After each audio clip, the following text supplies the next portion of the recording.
दी debate में आपका स्वागत है। आज हम एक बहुत गहरे विरोधाभास पर बात कर रहे हैं जो हमारी स्रोत सामग्री में भी उभर कर आता है। एक तरफ हमारे पास भारत का संविधान है, जिसे दुनिया के सबसे प्रगतिशील, सबसे विस्तृत दस्तावेजों में से एक माना जाता है, और दूसरी तरफ आम लोगों में कानून और व्यवस्था को लेकर एक गहरी निराशा और अविश्वास की भावना है। तो आज की चर्चा का जो केंद्रीय सवाल है वो ये है, क्या ये निराशा सिर्फ हमारे सिस्टम की नाकामी है जो संविधान के आदर्शों को जमीन पर नहीं उतार पा रहा, या फिर हमें ये भी सोचना होगा कि कहीं खुद संविधान की बनावट में ही तो कुछ ऐसी व्यवहारिक चुनौतियां नहीं हैं जो इन नाकामियों को बार बार जन्म देती हैं। मेरा मानना है कि हमारा संविधान एक मजबूत नींव है और सारी समस्या इसके लागू होने के तरीके, मतलब सिस्टम में है। और देखिए, मैं इसी बात से पूरी तरह सहमत नहीं हूँ। मैं ये समझने की कोशिश करना चाहती हूँ कि क्या वाकई संविधान और सिस्टम को दो अलग-अलग खानों में बांटकर देखा जा सकता है। मतलब क्या ऐसा नहीं हो सकता कि जिस सिस्टम की हम दशकों से आलोचना कर रहे हैं, उसकी जड़ें कहीं ना कहीं उस संवैधानिक ढांचे में ही हों जिसके तहत वो काम करता है। मेरी नज़र में संविधान एक बहुत दूरदर्शी दस्तावेज है। इसे बनाने वालों ने हर वर्ग, हर समुदाय के हितों का ध्यान रखा और हमें समानता, स्वतंत्रता और न्याय जैसे महान सिद्धांत दिए। जब हम कहते हैं कि सिस्टम खराब है, तो उसका मतलब क्या है? उसका मतलब है कि एक आम नागरिक को एक छोटे से केस के लिए 30-40 साल तक अदालतों के चक्कर काटने पड़ते हैं। उसका मतलब है कि रसूखदार अपराधी कानून की बारीक कमियों का फायदा उठाकर बच निकलते हैं। इसमें दोष संविधान के आदर्शों का तो नहीं है। दोष तो उस पुलिस वाले का है जो सही से जांच नहीं करता, उस वकील का है जो तारीख पर तारीख लेता है, या उस जज का है जो फैसला सुनाने में देरी करता है। संविधान पे उंगली उठाना तो ये तो ऐसा हुआ जैसे कोई कहे कि छेनी खराब है, जबकि असल में मूर्तिकार के हाथ ही गलत चल रहे थे। हमारा संविधान एक बेहतरीन औजार है, समस्या उसे चलाने वाली मशीनरी में है। देखिए, संविधान बनाने वालों की नीयत पर कोई सवाल नहीं है। वो वाकई महान लोग थे। लेकिन किसी भी दस्तावेज की असली परीक्षा उसके लिखे गए शब्दों से नहीं, बल्कि जमीन पर उसके नतीजों से होती है। और व्यवस्था और संविधान को एकदम अलग कर देना मेरे हिसाब से मुद्दे को जरूरत से ज्यादा आसान बनाना है। आप सोचिए, जो व्यवस्था पिछले 70 सालों में नहीं सुधर पाई, वो किसी शून्य में तो काम नहीं कर रही थी। वो इसी संवैधानिक ढांचे के अंदर ही तो काम कर रही थी।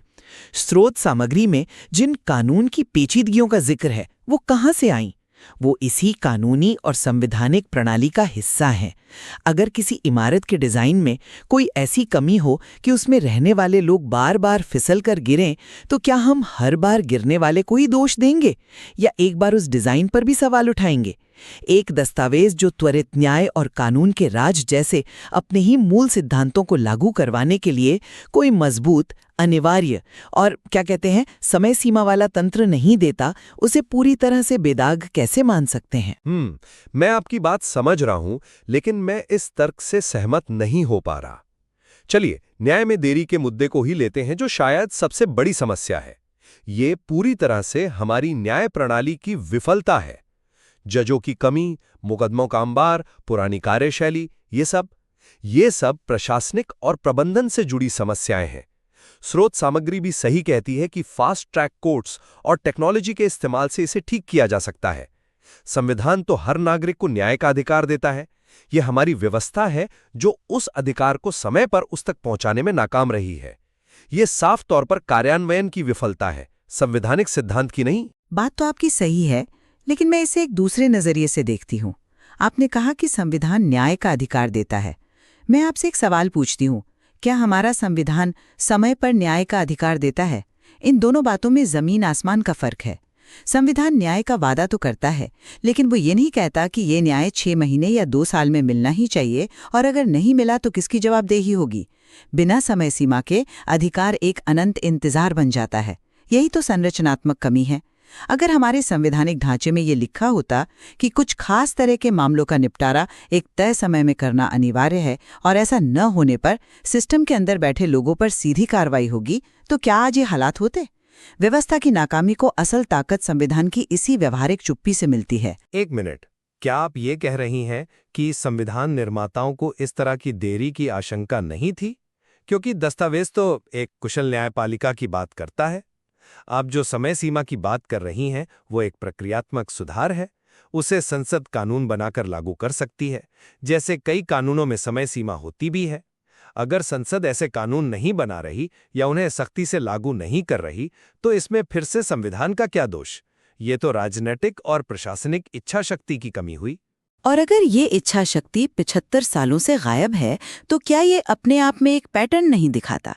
एक अच्छा डिजाइन सिर्फ अच्छी नीयत पर निर्भर नहीं रहता, वो मानवीय कमजोरियों और इच्छा शक्ति की कमी को भी ध्यान में रखता है। वो ऐसा सिस्टम बनाता है जहां सही काम करना आसान हो और गलत काम करना मुश्किल। हमारा ढांचा शायद इसका उल्टा करता है। वो देरी और टालम टोल को संभव बनाता है, क्योंकि उसे रोकने के लिए कोई संवैधानिक बाध्यता नहीं है। खैर, इसी तर्क को अगर हम पुलिस सुधारों पर लागू करें तो तस्वीर और साफ होती है। बिल्कुल, अपराधियों के दुस्साहस का मुद्दा लीजिए। स्रोत सामग्री कहती है कि अपराधियों में कानून का डर खत्म हो गया है। क्यों? क्योंकि पुलिस बल राजनीतिक हस्तक्षेप का शिकार है, उनके पास आधुनिक संसाधन नहीं है और जांच के वैज्ञानिक तरीके अपनाने की ट्रेनिंग नहीं है। अगर पुलिस को स्वतंत्र कर दिया जाए, उसे राजनीतिक दबाव से मुक्त कर दिया जाए और जरूरी संसाधन दिए जाएं, तो कानून का डर अपने आप वापस आ जाएगा। ये फिर से कार्यान्वयन की समस्या है, संवैधानिक सिद्धांत की नहीं। संविधान तो कानून के राज की स्थापना करता है, लेकिन जब राज्य सरकारें पुलिस को अपनी निजी सेना की तरह इस्तेमाल करने लगती हैं, तो सिद्धांत कैसे लागू होगा? क्षमा करें, लेकिन मैं ये मानने को तैयार नहीं हूं कि ये सिर्फ कार्यान्वयन की समस्या है। आपका तर्क ही मेरी बात को साबित करता है। दशकों से हम सुन रहे हैं कि पुलिस राजनीतिक हस्तक्षेप की शिकार है। हर पार्टी, हर सरकार पर ये आरोप लगते हैं। तो सवाल ये है कि हमारा संवैधानिक ढांचा इस राजनीतिक हस्तक्षेप को रोकने के लिए करता क्या है? क्या वो इतने मजबूत चेक एंड बैलेंस देता है कि कोई मुख्यमंत्री या गृह मंत्री अपनी शक्तियों का दुरुपयोग न कर सके? सच तो ये है कि पुलिस का पूरा नियंत्रण राज्य की राजनीतिक कार्यपालिका के हाथ में देकर संविधान ने ही इस हस्तक्षेप का दरवाजा खोल दिया है। शक्तियों के पृथक्करण का सिद्धांत कागज पर बहुत अच्छा लगता है, लेकिन जमीन पर जब एक आईपीएस अफसर का ट्रांसफर एक नेता के फोन कॉल पर हो जाता है, तो वो सिद्धांत कहाँ जाता है? समस्या सिर्फ इच्छा शक्ति की कमी की नहीं है, समस्या उस ढांचे की भी है जो इस इच्छा शक्ति की कमी को इतना ताकतवर होने देता है। मैं आपकी इस बात से पूरी तरह सहमत नहीं हूं। देखिए, संविधान ने शक्तियों के पृथक्करण का एक स्पष्ट ढांचा दिया है। पुलिस राज्य का विषय है, ये संघीय ढांचे का तकाजा है। संविधान ने यूपीएससी जैसी स्वतंत्र संस्थाएं भी दी हैं ताकि वरिष्ठ अधिकारियों की भर्ती निष्पक्ष हो सके। अगर सिस्टम में बैठे लोग यानी राजनेता और नौकरशाह इन संस्थाओं की आत्मा को मारकर सिर्फ नियमों से खेलते हैं, तो यह उस संस्था में बैठे व्यक्ति की विफलता है, ढांचे की नहीं। ढांचा तो आपको एक सीधी सड़क देता है। अगर ड्राइवर ही गाड़ी को गड्ढे में उतार दे तो आप सड़क को दोष नहीं दे सकते। पर क्या एक अच्छी सड़क वो नहीं होती जिसमें किनारों पर बैरियर लगे हों ताकि गाड़ी आसानी से गड्ढे में ना गिरे? अगर 75 साल से हर ड्राइवर गाड़ी गड्ढे में ही उतार रहा है, तो शायद हमें मानना पड़ेगा कि सड़क के डिजाइन में ही कोई मूलभूत समस्या है। अगर संवैधानिक ढांचा इतना लचीला है कि उसकी आत्मा को मारना इतना आसान है, तो वो एक मजबूत ढांचा कैसे हुआ? एक मजबूत ढांचा वो होता है जो अपनी आत्मा की रक्षा खुद कर सके, जो दुरुपयोग को मुश्किल बनाए। यहाँ तो ऐसा लगता है कि ढांचा दुरुपयोग को आसान बनाता है, और ये दुरुपयोग ही हमें सीधे जवाबदेही की समस्या पर ले आता है। बिल्कुल सही। और जवाबदेही के मामले में स्रोत का समाधान एकदम सटीक है। हमें प्रशासनिक जवाबदेही तय करनी होगी। अगर सिस्टम में बैठा हर अधिकारी, हर पुलिसकर्मी, हर जज संविधान के प्रति अपनी शपथ को लेकर ईमानदार हो और जवाबदेह बने, तो नागरिकों का भरोसा अपने आप लौट आएगा। लेकिन इसके साथ साथ समाज की भी एक जिम्मेदारी है। जब समाजी, जाति या धर्म के नाम पर अपराधियों को चुनकर संसद में भेजने लगे, जब लोग ट्रैफिक सिग्नल तोड़ने को अपनी शान समझें, तो हम सिर्फ सिस्टम को दोष कैसे दे सकते हैं? कानून का सम्मान एक दो तरफा प्रक्रिया है। व्यवस्था को जवाबदेह होना होगा और समाज को जिम्मेदार। ये मुर्गी और अंडे वाली कहानी है। आप कहते हैं कि समाज को कानून का सम्मान करना चाहिए। मैं पूछती हूँ, क्यों? कल्पना कीजिए, आप एक आम नागरिक हैं। आपकी जमीन पर किसी ने कब्जा कर लिया है। आप पुलिस के पास जाते हैं, वो आपकी नहीं सुनती। आप अदालत जाते हैं, वहां आपका केस 30 साल तक चलता है। इस दौरान कब्जा करने वाला व्यक्ति उसी जमीन पर 4 मंजिला इमारत बना लेता है और राजनीतिक रूप से और ताकतवर हो जाता है। 30 साल बाद जब आप पूरी तरह टूट चुके हैं, तब क्या आप संविधान की महानता के बारे में सोचेंगे या उस पूरे सिस्टम को कोसेंगे जिसने आपको कहीं का नहीं छोड़ा? भरोसा और सम्मान अर्जित किया जाता है, थोपा नहीं जा सकता।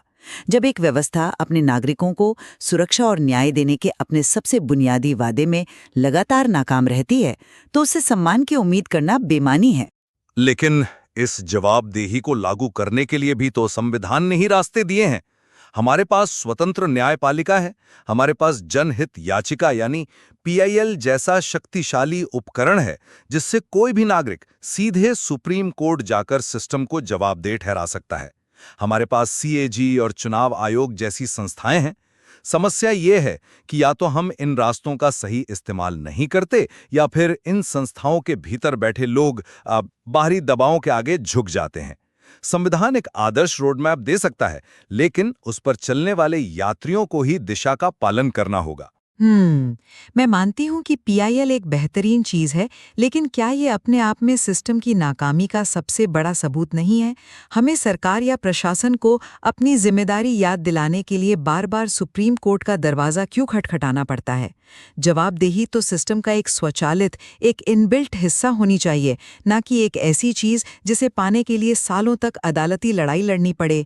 एक आम आदमी के लिए PIL दाखिल करना या किसी भ्रष्ट अधिकारी के खिलाफ लड़ना कितना मुश्किल और खर्चीला है, ये हम सब जानते हैं। शायद असल समस्या सिर्फ जवाबदेही की कमी नहीं है, बल्कि संवैधानिक ढांचे में उस जवाबदेही को लागू करने वाले मजबूत, स्वतंत्र और आम आदमी की पहुंच वाले संस्थानों की कमी है।